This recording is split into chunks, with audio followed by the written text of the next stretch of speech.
evening, everyone. I'm Riley King, and welcome to this special news report right here on the Riley King Network. Let's begin. Happy birthday, WMUR News 9. Today, WMUR News 9 turns 66 years old. First air date, March 28, 1954.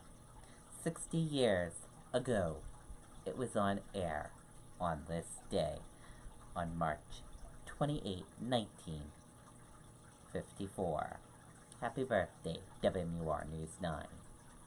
About WMUR News 9. WMUR TV, virtual and VHF digital channel 9 is an ABC affiliate television station licensed to Manchester, New Hampshire, United States. The station is owned by the Hearts Television, subsidiary of Hearts Communication. WMUR TV studios are located on South Commercial Street in downtown Manchester.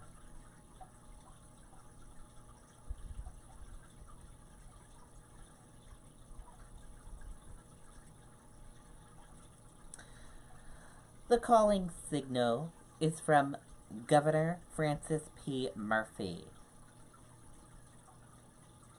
meaning the founder of Channel 9.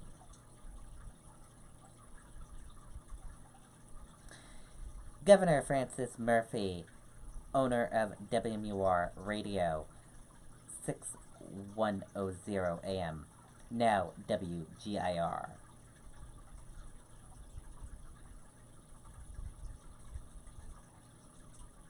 Let's meet the WMUR News 9 news team.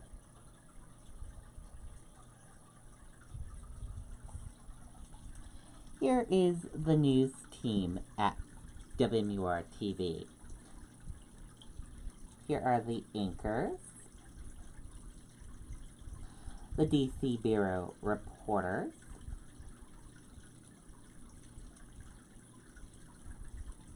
the digital media manager, digital managing editor, and digital editor, and the reporters, and sports, and weather team. They all do a fantastic job covering the news for everyone in the Granite State. Good job, WMUR News 9.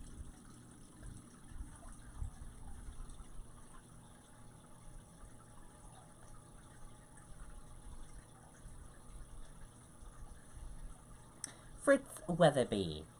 Old technology, the way things were. Let's take a listen to that video from WMUR News 9.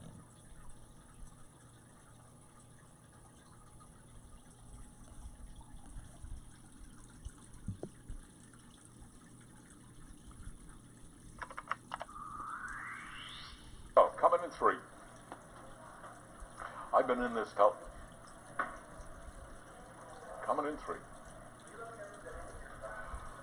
I've been in this television business since 1969, and I gotta say, in these 45 years, everything has changed. Former New Hampshire Governor Francis Murphy first put WMUR TV on the air on the 28th of March, 1954. WMUR, that's for Murphy. I turned 18 that year. That same year, 1954, my brother Robbie played the piano every week on a local show on this station. Jerry Carney hosted the program. I used to drive Robbie over from Milford for the gig. He was only 11. I remember the show. I remember the building. Sally Zeiler danced. Local people lip-synced popular records. Hum and Strum sang songs and did pattern. Uncle Gus did his kids' show. Back then, the entire television operation was run out of a converted private home on Upper Elm Street. The studio was made up of 2 downstairs rooms in the house, just rooms. Upstairs were the offices. The control room was in the rear. Big cathode ray cameras, black and white only. Sometimes a tube would be down and the station would have to go on the air with one camera, just a single camera. Local news was simply read like it was on the radio, no visuals. 15 years later, in 1969, I was out of the United States Army and I was working as a cameraman, a film photographer. For what is now New Hampshire Public Television, we shot 16mm black and white film with Oricon cameras. Also, these Bell and Howell cameras that wound up. And we shot silently with those cameras.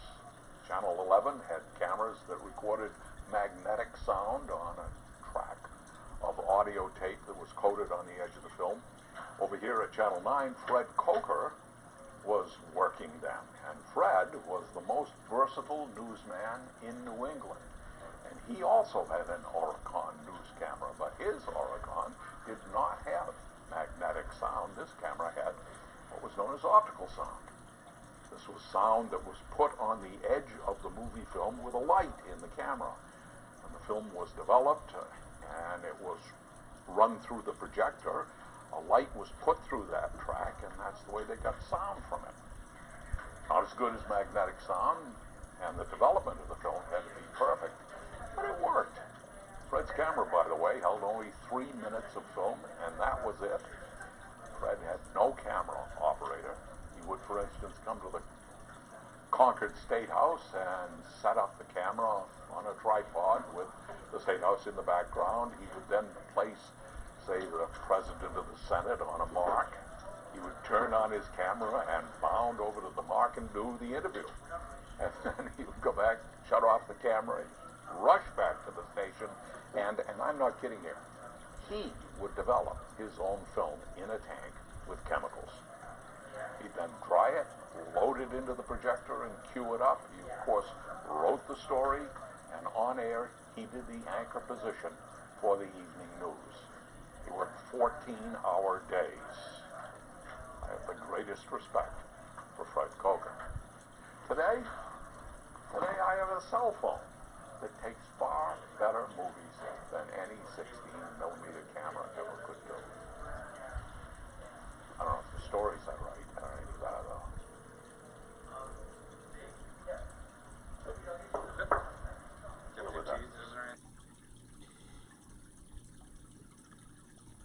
Okay, and there you go on that video. Now, let's take a look at this. Realtor.com's price tracking can help you find a... Sorry about that, everyone.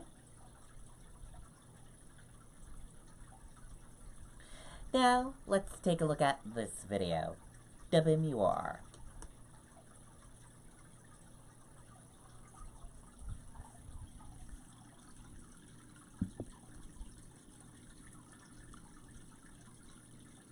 Completely different TV station than what you'd expect in any other market. We have a culture where content is important. Content, intellect, involvement in the community, making a difference, caring about the families that we interact with on a daily basis. And it's really fostered by Hearst at the highest level. There's a difference between what you see from Hearst stations and what you see from other stations. WMUR has a lot of clout in the industry, and it's an important place to be. Even though we're in the Boston market, we cover a unique geographical area and a set of interests that are separate from the market that we are in. We've been able to do a lot of things that other TV stations can't do because you can reach so many people with one platform. You can't forget the New Hampshire primary. The presidential primary is held right here in New Hampshire, which provides reporters a very rare opportunity to be able to interview these presidential candidates one-on-one, and it's also very rare for a TV station to have that full access to these candidates. There's opportunities here at WMUR that are not typical of TV stations. I've met, the last 3 presidents personally. I've seen every presidential candidate that's come through here. One thing that really stuck out to me is when I first came here to interview, presidential candidates were coming in also to interview for a different reason. And it's kind of neat knowing that if you're going to be President of the United States of America, you're going to walk by my desk. There's a culture that promotes innovation and free thinking in the company. The company's commitment to the digital space here at WMUR and at First Television is second to none. It feels like an honor to belong here at all. WMUR really is a family. I'm surrounded by people who love what they do. The people chosen to be part of our family here are bright, they're intelligent, they care about content and substance, they are hardworking, they are driven. We have a lot of very smart people and engaged newsroom. A lot of people that care about each other and care about what they do. If you're here at WMUR, it means you are a very hard-working person and that you're very passionate about what you do. If you get here and you work hard, it will be noticed, and it can help take your career to the next level. I think one of the best things about working at WMUR is the opportunity to grow, both personally and with your career.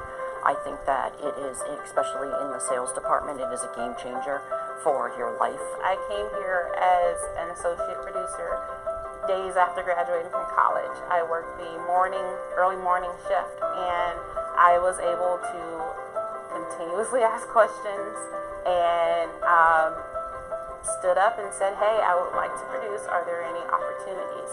And the managers listened to me. And eventually a job opportunity opened up for being a weekend producer, and I went after it. I tell that story just because I think that here you have the opportunity to rise up. You have the opportunity to get better at the craft. And you have people that are willing to help you reach your goals.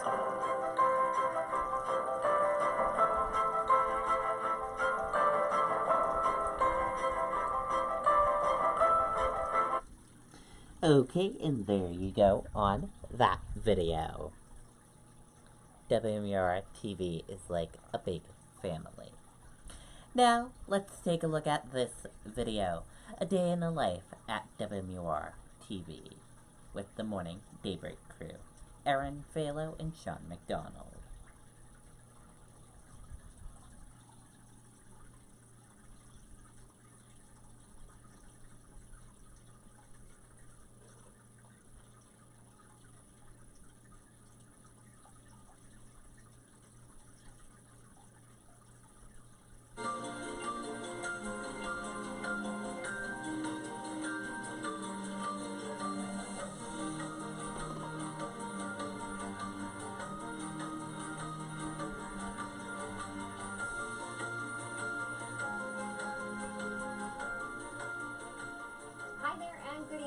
Welcome to a place that you rarely see. This is the control room at Channel 9.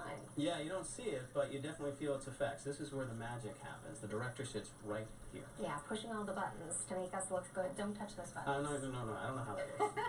You know, it was a Sunday afternoon at 4 o'clock, the last week of March 1954. Dignitaries gathered at 1819 Elm Street in Manchester, the home of WMUR Radio, for a 2-hour opening ceremony. Something big was about to happen. And what happened became this. WMUR TV, New Hampshire's first television station, had hit the airwaves. Yeah, that's right. Former Governor Francis P. Murphy, founder of the station, declared it is the hope of WMUR TV that the people of New Hampshire realize that it is their station designed to serve them. And things have changed a bit since that Sunday afternoon, but one thing hasn't, that desire to serve our community. Yeah, so tonight, as we celebrate all the ways we've grown as a station, we'd like to share with you something we've never shared before, a behind-the-scenes look at a typical day here in our newsroom. We chose one random day in February and let 3 cameramen wander where they pleased, and wander they did. It was a bit strange being on the other side of a news camera, I have to admit. Yeah, now I realize how nerve-wracking it can be to be on that side of the camera. So sit back, and for the next hour, take a look at a day in the life of WMUR News.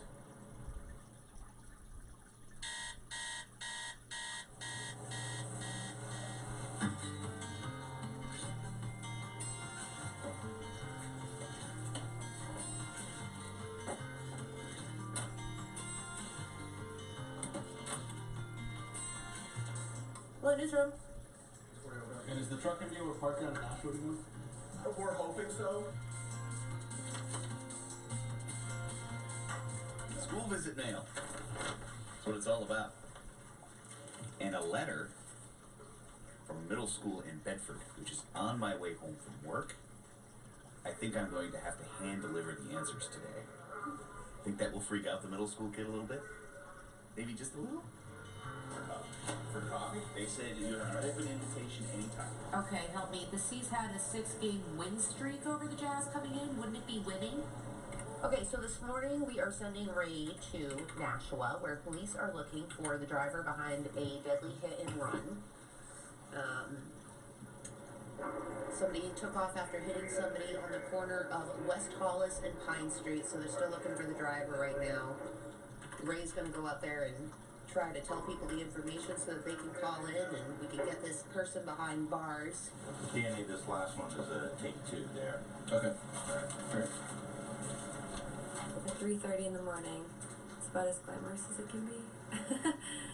Usually when I come in, I start working on the web, so just trying to refresh the media window, that top window, for like the most recent stories, and I put Ray's story to the front so that we can kind of highlight that, pull in new slideshows and videos, and just kind of spruce it up so it doesn't look like it did when people went to bed last night. I hope you brought your earmuffs today, Brewer, because it's chilly. The weather is actually kind of a big discussion in the morning. We have to check in with the 11 o'clock meteorologist, who's usually my cat ad. And then Kevin gets in around 2 on snow days, so we have to wait for him and check with him and see how the roads are looking. We'll call DOT and see how the roads are looking. We'll judge by the amount of closings. But a lot of times schools wait for us to see how bad the roads are and stuff before they decide on closing. Neighbors on Pine Street heard what sounded like a car accident. We're off Washington.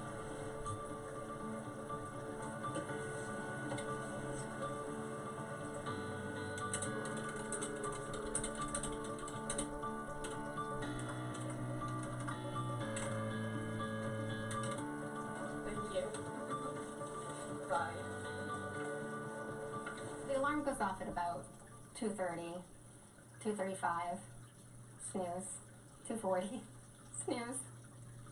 You snooze in the morning? I have to hit that No, snooze I button. couldn't do that. I would never get up. But obviously when you see the look and the hair, you obviously he's been up for hours. The secret to the Daybreak Show? These 2 people right here. Will and Kate. They are overnight producers. They work one of the toughest shifts you're going to work in TV news.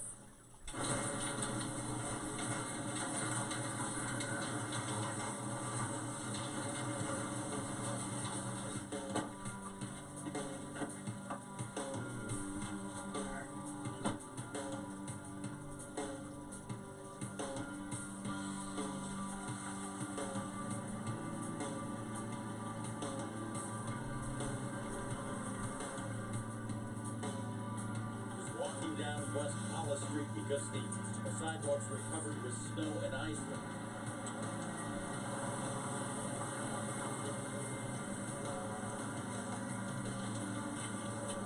Getting a little cold this morning. It was nice this past couple of days. I think they like to watch me suffer, and as they're sitting inside and having their nice warm cup of coffee or tea or whatever, and think, there but for the grace of God go I. You know. Showtime.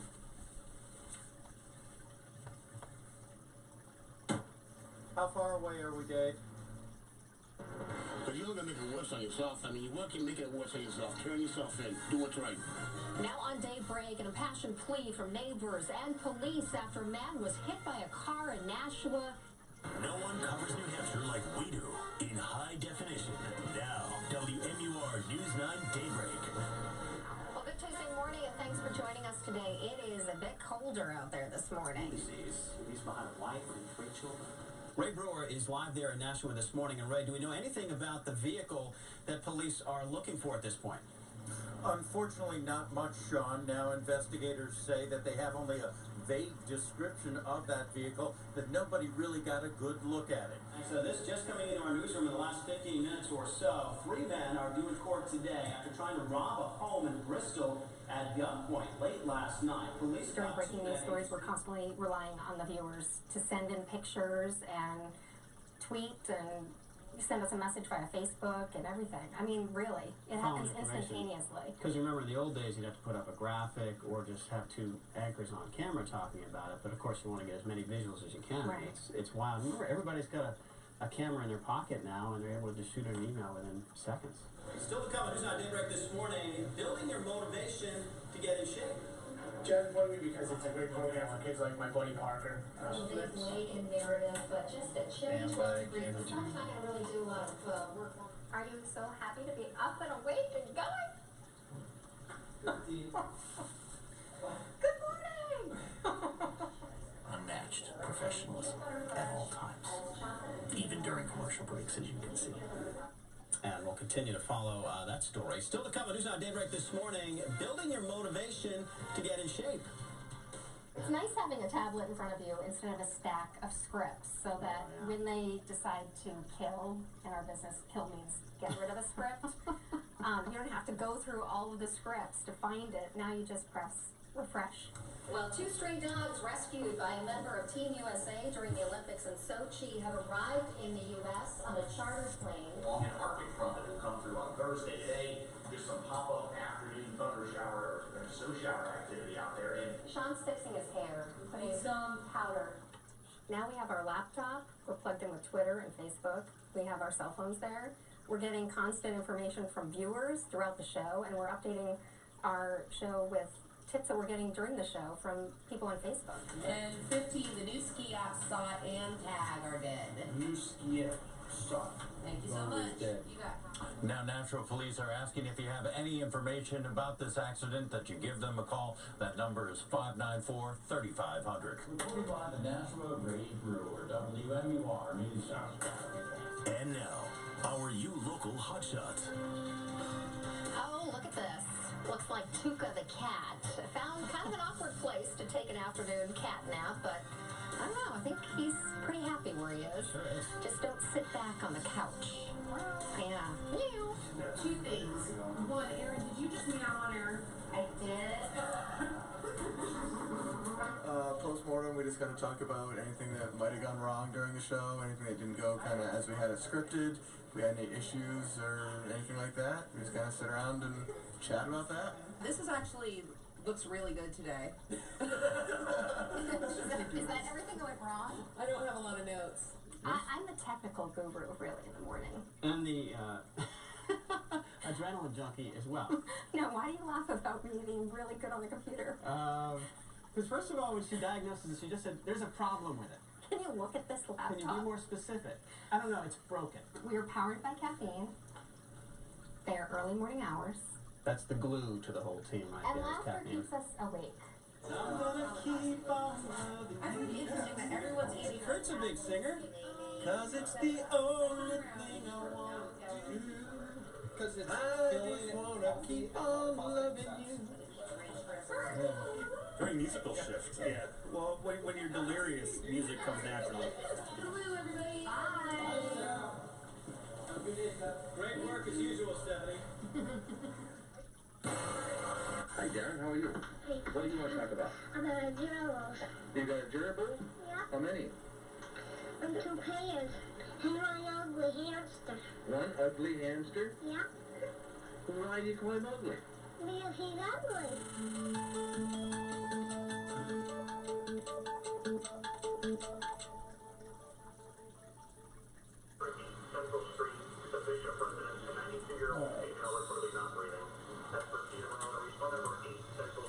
I was just checking in, see if there's anything going on. Yeah. That guy's gonna be okay in the Stalin, right? I come in, I check my email, and just see if there's any breaking stories that have come in via, by email in the morning. Sort of follow up on some of the notes that have been left by some of the other producers and the assignment editor last night. So those are the first things that I do. I check right before I go to bed every night, but it's I have about 100 emails just about in the last 8 hours. So when we get about we get as many as 500 emails a day. Let's see, to whom it may concern. I guess that would be me today. Let's see. When I get in, I check what damage, what happened overnight, and I try to get going in the morning with, going through those emails, see what I need to talk to Renee about, because Renee works in the morning on the web and TV, and then I hit the stats, and I start finding out what happened yesterday, and how can we improve today, and what can we share on Facebook and Twitter and social media. And we try to move forward very quickly. We try to stay ahead of the curve. We try to think about, okay, right now people are really into Facebook and Twitter. What's next? Hey Ray, I'm gonna send you up to Superior Court in Concord for Ray Prouty's plea and sentencing. He's the budget director for Southern New Hampshire University, who allegedly stole more than $1 million while he worked there. The plea and sentencing is scheduled for 9.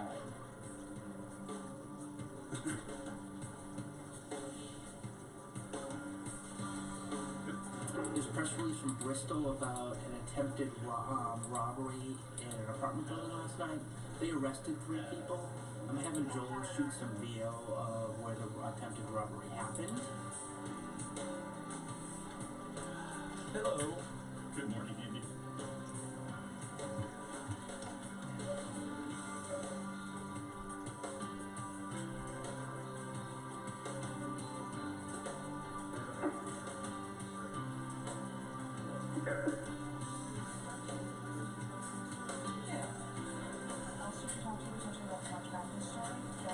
She can send you a video. So hold on just a moment.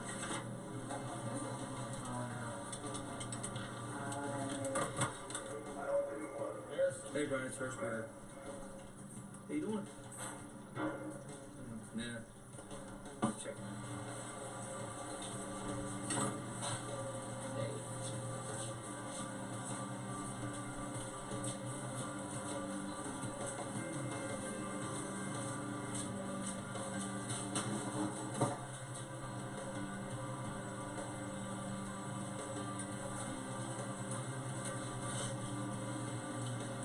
This is the breakfast of champions right here. Can't start today without egg and cheese. If we take a snapshot of the day and we look at just the morning, so the morning meeting starts at about 9:30. The managers initially discuss, okay, here's what's happening during the day, and we figure out from our perspective what we think is really important that day, what people are talking about, who is coming to the table with ideas. We're looking at social media, we're looking at our website comments. Meat House, right to know request from the Liquor Commission. Liquor Commission says they are owed more than $9,000. And then we bring in reporters and producers and say, okay, what's important to you today? What are you seeing and hearing out there? There was an attempted robbery in Bristol last night. They arrested 3 people. on the web, today's Tuesday, so we have the deal of the week. Not much for deals there, so I'm not sure it's worth teasing, but it's there. We're on the pothole patrol. There's this road, there's one in Manchester and there's one in Nashville where it's like, looks like it's been strafed by World War II bombs, and people are just getting mowed down with their cars, their tires are popping. Yeah. Was it Korea? No, it was the Big Bertha effect. I think the difference for this story, because we've done a lot of those stories, is this young girl who's gone on this letter writing campaign. She's written to Gatzis, to Governor Hassan, to Make-A-Wish, to the Monarchs, because they work with Make-A-Wish, to Senator Shaheen. So it's just a different angle. You want to call on the girl who was looking to save her house? Sure, I'm sure someone will step Do you want to call Pembroke Police? So at any given moment, we could have 5 things going on at the same time, or 20, and that's not to mention the videographers who are already out shooting, and in our edit bays editing, and then we could be doing cut-ins on the air at the same time, or running a live wire and monitoring what people are posting from around the state. I'm working on a special report today about prisoners getting paid while they're behind bars. It means I don't have to go outside and be cold. I will log my interviews and make some follow-up calls and put it all together. Wait a really long time for David Hurlburt to approve it, and then I'll voice it before I leave. I'm writing a chronicle piece. This is fascinating, by the way. The whole piece is right here on that little disc. Hey, good morning. This is Josh McKelvin with Channel 9. How are you?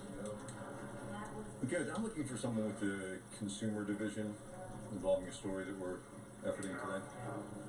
We have a few other good local stories, but it's always important for me to snap a full talk to edit video.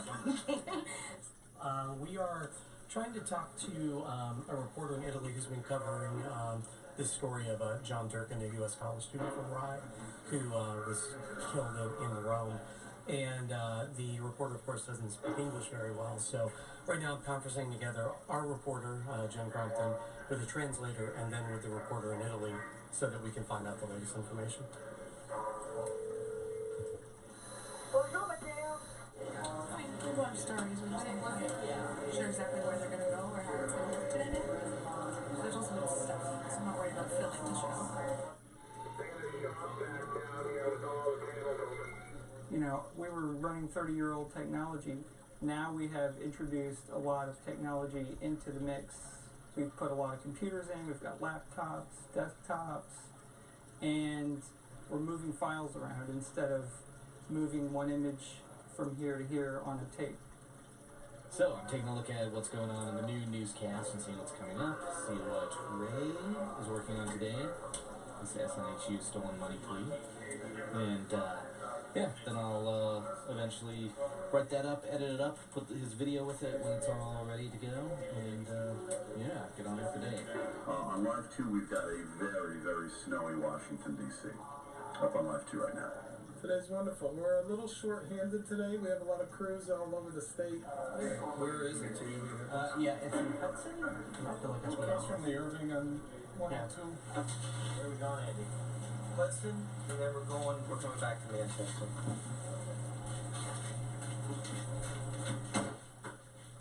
Personally, I really don't care what they cover. I'm kind of the how guy, so whatever they're covering, I'm just making sure that they have everything they need to cover them. So cameras, cars, live equipment, you know, TVUs, satellite trucks, engineers, we need everything. Sometimes you leave at 9 o'clock in the morning and you don't even know when you're coming home again, and we're a lot more self-contained these days. So if all you really need is a Wi-Fi and a laptop, and you're pretty good to go. We have a lot of good stories, if those stories can work out is the question. So we're working through a number of them right now. You deal with paper jams every day.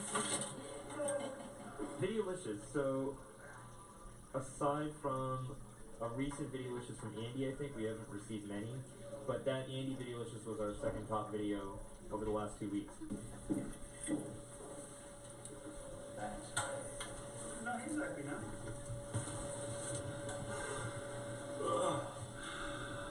Late today, you know. It'll be a good show. I hope I didn't jinx it. Out behind the barn, howdy, howdy, and a good evening, a good Saturday night on the Joytime Country Music Jamboree. Yes, sir, I got my education out behind the barn. That's probably why I'm here today, yes.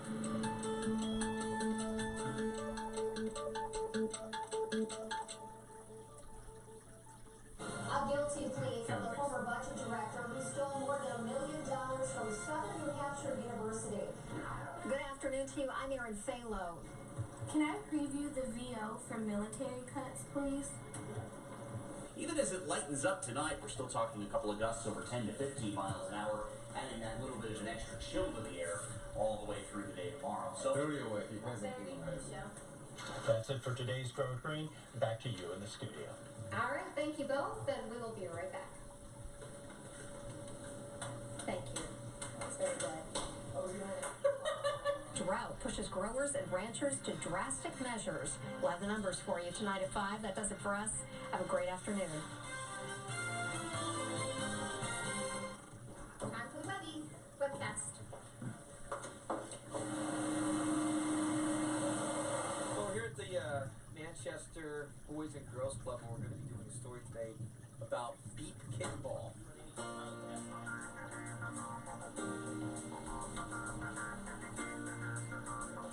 Is that the ball? This is the ball. All right.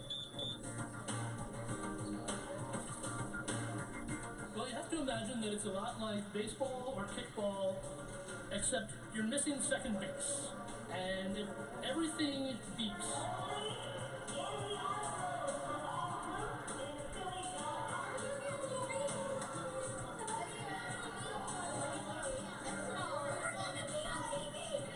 They always say my first job when I first started doing reporting a long time ago back in radio, my first job was on a manual typewriter. Now everything is a computer. Everything is computerized. It's it's gone from having a desktop computer to being able to have a laptop computer, and now your computer is your phone. Your computer is kind of with you all the time. The consumption of news is so immediate now. It's so immediate. People just want their news right away, and we're able to deliver it to them.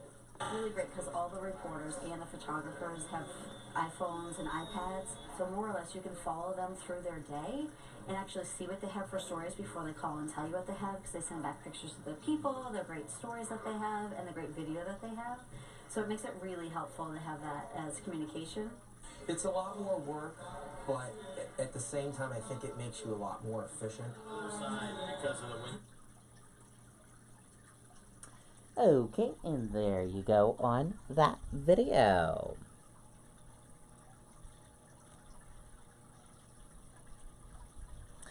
And that does it for this report right here on the Riley King Network. Thank you for watching, and again, happy birthday to WMUR News 9.